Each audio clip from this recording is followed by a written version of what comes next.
Infelizmente, acho que não vou receber a de 200 anos, né? Mas já tenho a de 60 e agora a de 100.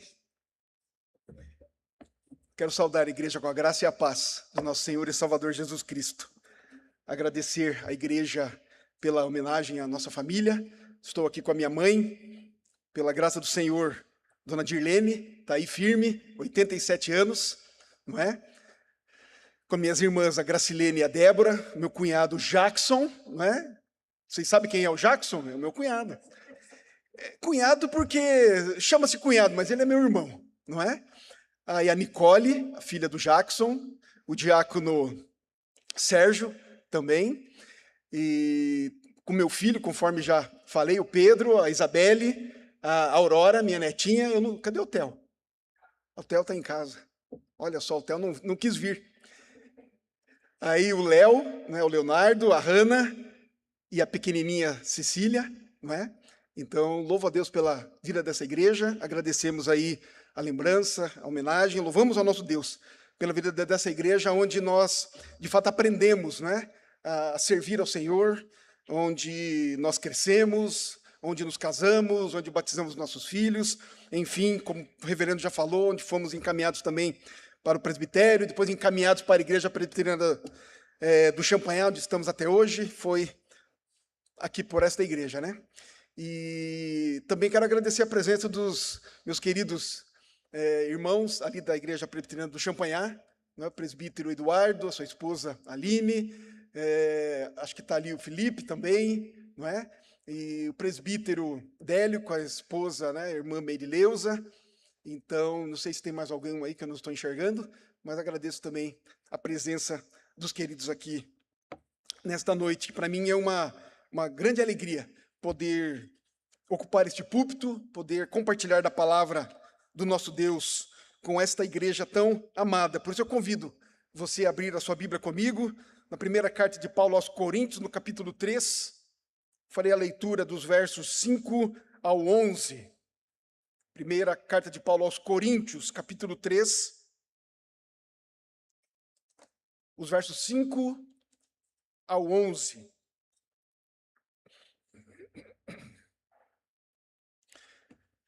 Diz assim, então, a palavra do nosso Deus.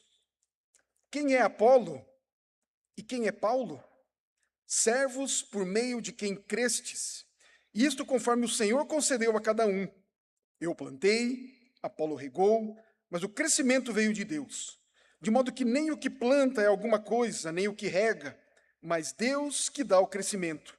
Ora, o que planta e o que rega são um, e cada um receberá o seu galardão segundo o seu próprio trabalho. Porque de Deus somos cooperadores, lavoura de Deus, edifício de Deus sois vós. Segundo a graça de Deus que me foi dada, lancei o fundamento como prudente construtor, e outro edifica sobre ele. Porém, cada um veja como edifica. Porque ninguém pode lançar outro fundamento, além do que foi posto, o qual é Jesus Cristo. Vamos orar. Pai, nós bendizemos o teu nome pela tua palavra. E por esse momento agora, Pai, queremos te adorar, queremos te servir, nesse tempo de meditação na tua santa palavra, Pai. Pedimos que o Senhor cuide de nós, cuide da nossa mente, do nosso coração, iluminando-nos pelo teu Santo Espírito. Possamos compreendê-la, como também pelo teu Espírito aplicá-la nas nossas vidas. E assim, ó Deus, glorificar, honrar o teu nome. Assim, ó Deus, oramos no nome do nosso Senhor e Salvador Jesus Cristo. Amém. Queridos, a história humana é um testemunho silencioso da fragilidade de tudo o que o homem constrói. Impérios que antes dominavam continentes desapareceram. Filosofias que antes moldavam as civilizações e que hoje são meros registros na história. Sistemas políticos que se consideravam invencíveis e que atualmente são substituídos. O tempo é implacável em destacar o que um dia pareceu algo sólido, muito sólido. Mas hoje, pensando em uma comunidade de fé que celebra 100 anos de existência, que atravessa esse século já de existência, creio que isso nos confronta com uma pergunta inevitável. O que mantém uma igreja viva através das gerações?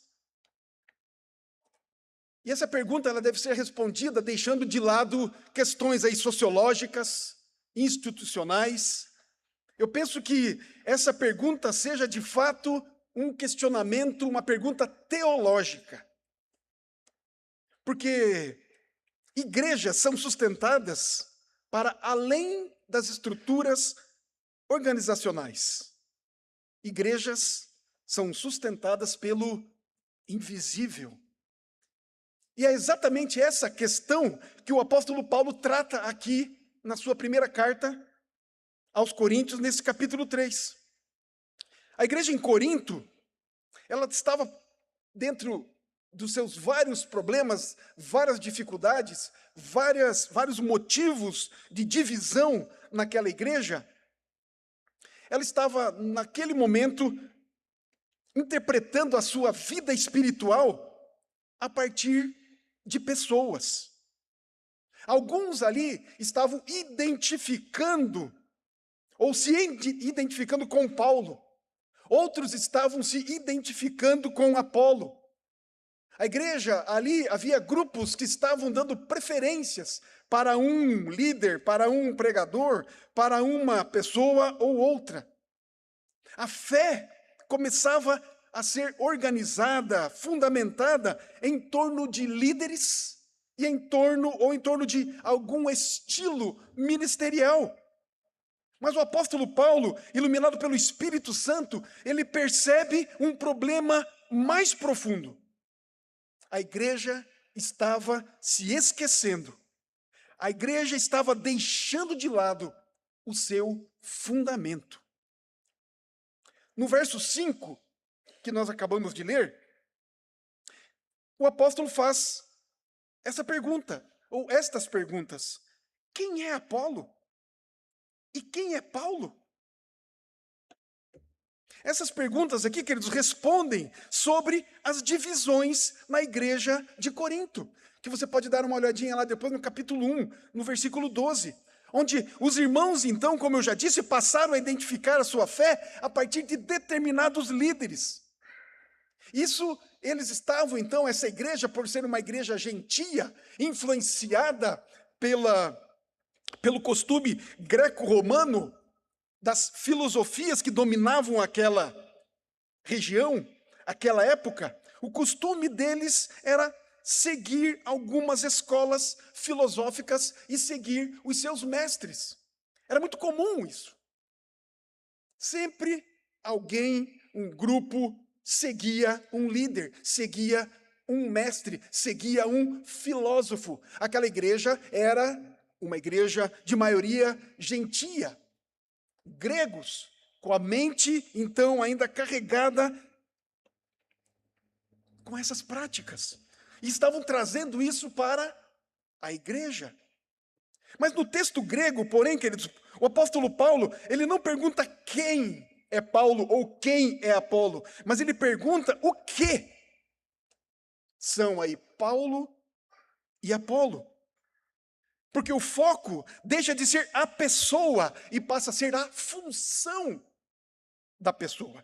A questão, portanto, queridos, não é a importância dos líderes, mas é o papel que eles desempenham na obra de Deus. E a resposta, então, que o próprio apóstolo dá às suas perguntas, quem é Apolo e quem é Paulo, ali no versículo 5, ele responde assim: servos por meio de quem crestes, e isto conforme o Senhor concedeu a cada um. A sua resposta é clara. Tanto Paulo quanto Apolo são servos, instrumentos de Deus, que conduziram aqueles ouvintes, aquela igreja, à fé. E a palavra servos aqui é diakonoi, e descreve alguém que serve em nome de outro. Paulo, portanto, não destaca a sua autoridade apostólica, mas ele destaca ali a sua condição de instrumento de Deus. Portanto, queridos, ministros, líderes, não são a origem da vida espiritual de ninguém. Líderes, ministros, pastores, presbíteros, bispos, enfim, são servos através dos quais Deus realiza a sua obra. Por isso que o apóstolo Paulo aqui afirma que a fé veio por meio deles. A fé não veio deles, por intermédio deles. Portanto, queridos, a palavra, ela é anunciada, mas é Deus quem produz a fé no coração. Não, a fé não é produzida por aquele que ministra, por aquele que prega, por aquele que proclama. Romanos 10:17, o apóstolo Paulo escreveu assim: e assim a fé vem pela pregação, e a pregação pela palavra de Cristo.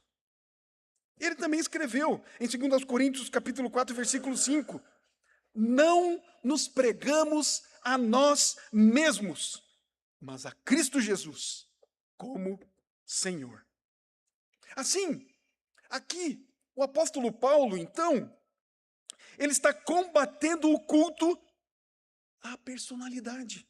E ele está redefinindo o ministério cristão. O que ele está dizendo para aquela igreja de Corinto, como diz para nós hoje, que a igreja não pertence aos seus líderes. Nem a identidade da igreja deve ser construída em torno desses líderes. Deus é a fonte. Deus é a fonte da vida. Deus é o Senhor da fé. Deus é o Senhor de todo o ensino espiritual que nós recebemos.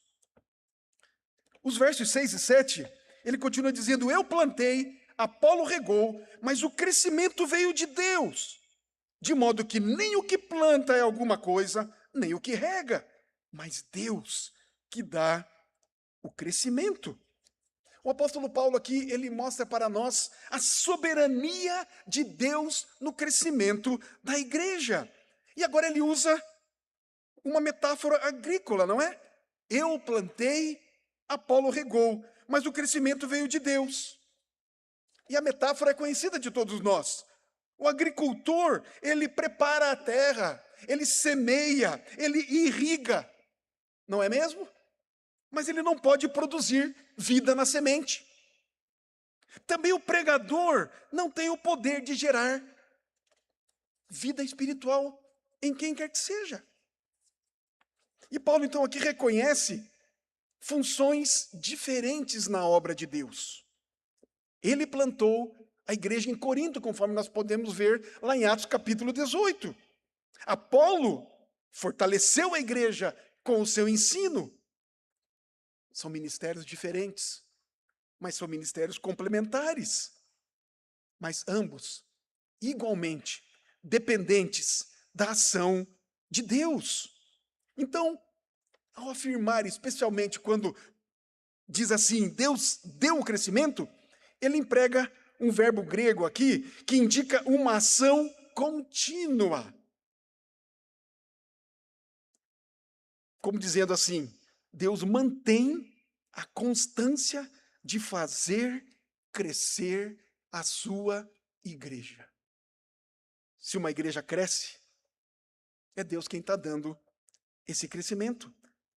É a ação do nosso Deus. É Ele que mantém esse crescimento. O que Paulo está dizendo aqui é o seguinte, que enquanto ele pregava, Deus fazia crescer. Enquanto Apolo ensinava, Deus fazia crescer. O crescimento não é um acontecimento isolado, mas é uma obra permanente da providência do nosso Deus. E essa verdade ela é confirmada em outros lugares das Escrituras. Em Atos capítulo 2, versículo 47, um texto também muito conhecido nosso, está escrito assim: Lucas descreve dessa maneira: o Senhor lhes acrescentava, ou acrescentava à igreja, dia a dia, os que iam sendo salvos. Aquela igreja iniciante, ela estava debaixo da autoridade, do ensino dos apóstolos, da doutrina, da oração, da comunhão.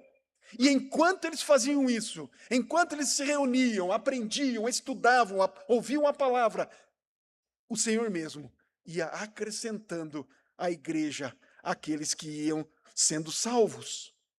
Marcos capítulo 4, versos 26 e 27, Jesus ensina que a semente cresce por uma ação que ultrapassa o controle do agricultor.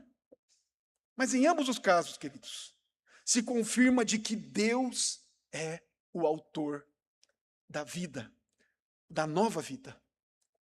Então, com isso, queridos, o apóstolo Paulo ele está corrigindo pelo menos 2 erros comuns. O primeiro é atribuir conversões e crescimento à capacidade dos pregadores ou lideranças. O segundo erro é supor que o sucesso da obra dependa de métodos ou das habilidades humanas. John Piper, pregador norte-americano, disse certa vez: use métodos. Há muitos métodos para se evangelizar. Diversos, centenas, milhares até. Use métodos. Mas ele diz, com muita convicção e creio que muita certeza, mas não confie neles. Não confie nos métodos, porque quem faz crescer é o Senhor e não qualquer método que a gente possa usar. E a resposta, então, queridos, está no versículo 7. De modo que nem o que planta é alguma coisa, nem o que rega, mas Deus que dá o crescimento. E quem disse isso? O apóstolo Paulo. O apóstolo disse que nem o que planta, nem o que rega é alguma coisa. Mas quem é de fato? Quem deve ser louvado, honrado, é Deus que dá o crescimento. Sabemos, queridos, que plantar e regar são tarefas, certamente, da igreja, são tarefas indispensáveis. E esse verbo, então, revela a importância do trabalho ministerial. Cada pessoa, cada ministro, cada agente, cada membro do corpo de Cristo tem o seu devido lugar nos planos de Deus, onde somente Ele, o Senhor, regenera e dá o crescimento. Sabemos o que está escrito, o que o próprio Senhor Jesus disse em João, está registrado em João 6,44? Devemos ter decor esse texto. Está registrado assim: ninguém pode vir a mim, se o Pai que me enviou não o trouxer, e eu o ressuscitarei no último dia. Essa deve ser a perspectiva também, queridos, que deve moldar a nossa compreensão quanto à própria história da igreja do Senhor Jesus. Porque quando uma comunidade ela permanece fiel ao longo das gerações e continua produzindo frutos, a explicação última está na fidelidade de Deus, que continuamente sustenta e faz crescer o seu povo. O texto aqui de Paulo, nesses primeiros versos que nós acabamos de ler, reforça que os ministros, que os líderes, enfim, que o povo de Deus trabalha, que a igreja serve, que a palavra é anunciada, mas reforça e exalta que toda a vida espiritual procede da ação soberana de Deus. A Deus, portanto, queridos, toda a glória. A Deus toda a glória pelo crescimento, a Deus toda a glória pela preservação da igreja através dos séculos, e como no caso desta igreja, através das décadas. Mas ainda continua o texto. No capítulo 3 de 1 aos Coríntios, versículos 8 e 9. Ora, o que planta e o que rega são um, e cada um receberá o seu galardão segundo o seu próprio trabalho. Porque de Deus somos cooperadores, lavoura de Deus, edifício de Deus, sois vós. Aqui o apóstolo Paulo está mostrando a identidade da igreja como propriedade de Deus. Porque Paulo declara o seguinte: ora, o que planta e o que rega são um. Ele está descrevendo aqui, indicando aqui a unidade, com um propósito. Embora as pessoas, embora a igreja, embora cada membro, cada líder, enfim, desempenhe aí funções diferentes, Paulo e Apolo, por exemplo, servem e são direcionados pelo próprio Senhor da obra, porque a obra não é deles, a obra é do Senhor. Mas os coríntios, eles tratavam, ou estavam tratando ali os seus líderes como rivais. Mas Paulo ensina que no ministério cristão não há rivalidade, e sim cooperação. Um não é melhor do que o outro, um não é mais do que o outro. São um, cooperando um com o outro, para a edificação da igreja. Diferentes dons, diferentes ministérios, existem para um único objetivo: a edificação da igreja, conforme Paulo também escreveu aos Efésios, no capítulo 4, versículos 11 e 12, quando ele disse: uns são apóstolos, outros profetas, outros pastores, evangelistas, mestres, todos com o mesmo objetivo de edificar a igreja do Senhor Jesus Cristo. E Paulo acrescenta então aqui nesses versos, que cada um receberá o seu galardão, cada um receberá a sua recompensa, segundo o seu próprio trabalho. E obviamente, queridos, que o apóstolo Paulo não está aqui ensinando méritos diante de Deus, mas ele está afirmando que cada servo prestará contas ao Senhor.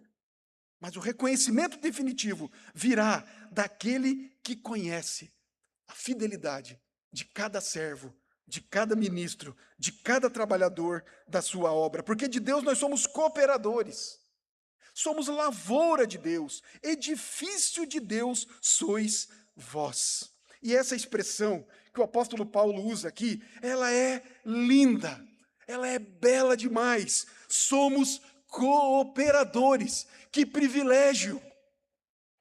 Reconhecemos isso, queridos? Que somos cooperadores do Senhor? Entendemos esse privilégio? Nos alegramos nisso? Que somos participantes da obra do Senhor?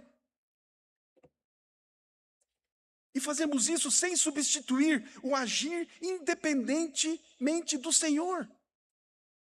A igreja é lavoura de Deus. Ao mesmo tempo, a igreja é edifício de Deus, uma construção que deve ser edificada cuidadosamente sobre um fundamento sólido. Mas o ponto central dessas duas figuras que o apóstolo menciona aqui, lavoura e edifício, está na expressão de Deus. A lavoura é de Deus, o edifício é de Deus. Portanto, a igreja, tanto os ministros, os líderes, quanto os fiéis, que são liderados por esses líderes, sabem a quem pertencem. Versos 10 e 11. Segundo a graça de Deus que me foi dada, lancei o fundamento, como prudente construtor, e outro edifica sobre ele. Porém, cada um veja como edifica, porque ninguém pode lançar outro fundamento além do que foi posto, o qual é Jesus Cristo. Paulo está tratando aqui a respeito da responsabilidade dos ministros na edificação da igreja. Ele fala no versículo 10, segundo a graça de Deus que me foi dada, lancei o fundamento como prudente construtor, e outro edifica sobre ele. O apóstolo Paulo aqui está reconhecendo que o ministério dele é fruto da graça de Deus. E que a sua autoridade apostólica nasce da vocação de Deus dada a ele. E quando ele se chama aqui, se autodenomina prudente construtor, ele emprega esse termo que designava um mestre construtor, não é? Como se fosse o nosso mestre de obras nos nossos dias. Responsável, então, por lançar os alicerces. Responsável por supervisionar toda a obra. A sua função, portanto, queridos, era estabelecer a igreja em Corinto mediante a pregação do Evangelho. Mas ele relata aqui para nós que o fundamento não é ele próprio. O fundamento é a mensagem que ele anunciou. Por isso que ele afirma, e outro edifica sobre ele, sobre o fundamento que eu lancei. Isso mostra para nós, irmãos e irmãs, que o ministério da igreja, ele é contínuo e é um ministério compartilhado. Alguns lançam o alicerce, e outros prosseguem com a construção. Mas há um alerta aqui. Não é mesmo? O apóstolo diz assim, porém, cada um veja como edifica. O verbo ver aqui significa vigie atentamente. Ou tenha cuidado de como é que você está edificando. A maneira de construir sobre o fundamento, sobre o que foi estabelecido, importa. A maneira como nós edificamos aquilo que foi lançado, fundamentado, será avaliada por Deus. Então, no versículo 11, o apóstolo Paulo ele chega ao centro de toda a sua argumentação. Porque ninguém pode lançar outro fundamento, além do que foi posto, o qual é Jesus Cristo. E a palavra fundamento, nós sabemos o que significa. É o alicerce que sustenta toda a construção. E essa imagem remete à promessa lá de Isaías 28:16, onde Deus estabelece em Sião a pedra angular. E essa profecia é aplicada a Jesus Cristo lá em 1 Pedro capítulo 2. Portanto, queridos, a afirmação do apóstolo Paulo, ela é profundamente cristocêntrica. Portanto, irmãos e irmãs, Jesus Cristo, ele não é apenas o tema da pregação da igreja, mas ele é o fundamento da própria existência da igreja. E disso decorre uma implicação decisiva. Toda a doutrina, todo o ensino, toda a adoração, toda a comunhão e toda a missão da igreja devem permanecer firmemente alicerçadas em Cristo. Esta igreja está celebrando 100 anos. Líderes, tantos já passaram por aqui. Líderes, portanto, passam. Gerações e gerações já passaram por aqui.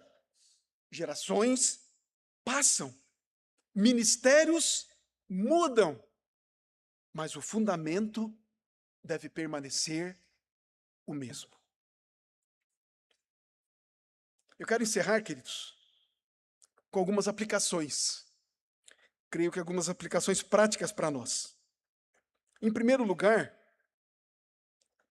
a história da igreja tem o seu esteio na fidelidade de Cristo. Portanto, 100 anos de existência são prova do amor, da paciência e da graça do Senhor, que tem sustentado esta igreja. Em segundo lugar, esse texto nos ensina que Cristo é o fundamento passado, e presente. Mas tem uma pergunta para nós. E a pergunta mais importante para nós é se continuamos edificando as nossas vidas sobre o fundamento correto. Isso é para pensarmos. Mas em terceiro lugar, o nosso Senhor e Salvador e amado Jesus Cristo, Ele governa a sua igreja por meio da sua palavra. Portanto, irmãos e irmãs, onde a Escritura, esta palavra, aonde ela é fielmente exposta, compreendida e obedecida, Cristo reina. Mas onde a palavra se torna periférica, a igreja começa lentamente a deslocar-se do real fundamento. Portanto, perseveremos na palavra. E por fim, esse texto nos convida a refletirmos sobre o legado que deixaremos para as próximas gerações. Porque estruturas envelhecem. O primeiro templo já não existe mais aqui, não é? Temos este novo, que já está ficando velho, não é mesmo? Métodos mudam. As culturas são transformadas. Mas Cristo permanece. Pois Ele é o mesmo ontem, hoje e eternamente. Que a nossa pergunta, então, que a nossa indagação não seja esta: quanto tempo ainda permaneceremos? Mas a pergunta deve ser: sobre qual fundamento estamos edificando? Porque no final da história, tudo aquilo que não estiver edificado sobre Cristo será abalado, mas o que for construído sobre Ele permanece de pé. Que o Senhor tenha misericórdia de nós, que o Senhor continue sendo o fundamento desta igreja e que cada um que aqui congrega, cada um aqui lidera, que cada um que chegue até aqui esteja de fato fundamentado naquele que é o Senhor, o cabeça da igreja, a palavra viva, o nosso amado Senhor e Salvador, Jesus Cristo. Em nome dele. Amém.